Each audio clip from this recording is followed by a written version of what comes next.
સ્થાનિક સ્વરાજ્યની ચૂંટણીના 2 કલાક પૂર્ણ થઈ ચૂક્યા છે। સવારથી જ મતદાનની જે પ્રક્રિયા છે તે મતદાનની પ્રક્રિયા શરૂ કરવામાં આવી છે। સવારે 7 વાગ્યાથી આ મતદાનની પ્રક્રિયા છે જે શરૂ કરવામાં આવી છે। શાંતિપૂર્ણ માહોલમાં આજે મતદાન છે તે થઈ રહ્યું છે। સ્થાનિક સ્વરાજ્યની ચૂંટણીના મતદાનના જે 2 કલાક છે તે પૂર્ણ થઈ ચૂક્યા છે। જૂનાગઢ મહાનગરપાલિકાની સાથે તાલુકા પંચાયત જિલ્લા પંચાયતની પણ જે ચૂંટણી છે તે આજે યોજાઈ રહી છે અને મતદાન શાંતિપૂર્ણ માહોલમાં થઈ રહ્યું છે। 27% ઓબીસી અનામત માટે રાજ્યમાં પ્રથમવાર ચૂંટણી 2 કલાકમાં સરેરાશ 10 થી 12% જેટલું જે મતદાન છે તે મતદાન થયું છે। તમામ બૂથ પર પોલીસ બંદોબસ્ત પણ ગોઠવી દેવામાં આવ્યો છે। તમામ લોકો મતદાન કરવા માટે પહોંચી રહ્યા છે।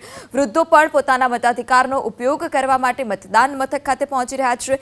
27% ઓબીસી અનામત સાથે રાજ્યમાં આ પ્રથમવાર ચૂંટણી યોજાઈ રહી છે। જૂનાગઢ મનપામાં પણ શાંતિપૂર્ણ માહોલ મતદાન થઈ રહ્યું છે। અલગ અલગ વિસ્તારમાં પણ શાંતિપૂર્ણ માહોલમાં મતદાન થઈ રહ્યું છે। પાલિકા પંચાયતની ચૂંટણીને લઈ મતદાન સવારે 7 વાગ્યાથી આ મતદાનની પ્રક્રિયા જે શરૂ થઈ છે સાંજે 6 વાગ્યા સુધી મતદાન કરી શકાશે।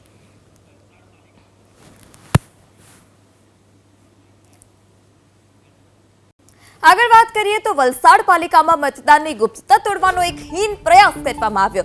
એક મતદાતાએ પોતાના મતદાનની ક્લિપ બનાવી વાયરલ કરી મતદાન કુટીરની અંદર ઈવીએમમાં મતદાનની રીલ બનાવી વાયરલ કરી હતી। મતદાતાએ મતદાન કેન્દ્રની અંદર રીલ બનાવતા સુરક્ષા સામે પણ અનેક સવાલ ઉઠી રહ્યા છે, કારણ કે જ્યારે મતદાન કરવા તમે અંદર જતા હોવ છો ત્યારે પહેલા તો તમારું જે આધાર કાર્ડ હોય છે તે તપાસવામાં આવે છે અને મોબાઈલ ફોન અંદર લઈ જવાની જે મંજૂરી હોય છે તે મોબાઈલ ફોન અંદર લઈ જવાની મંજૂરી જ પહેલા તો નથી હોતી અને તે જ દરમિયાન આ પ્રકારના દ્રશ્યો સામે આવ્યા છે। ત્યારે જે હિંસાની જે હદ હતી તે એક વટાવી દીધી છે। મતદાતાએ મતદાન કેન્દ્રની અંદર જઈ તેને ફોન પણ લઈ ગયો, આ સાથે જ રીલ પણ બનાવી છે। ત્યારે સુરક્ષા સામે પણ અનેક સવાલ ઉઠી રહ્યા છે। ઘટના છે વલસાડની કે જ્યાં પાલિકામાં આ પ્રકારની ઘટના બની।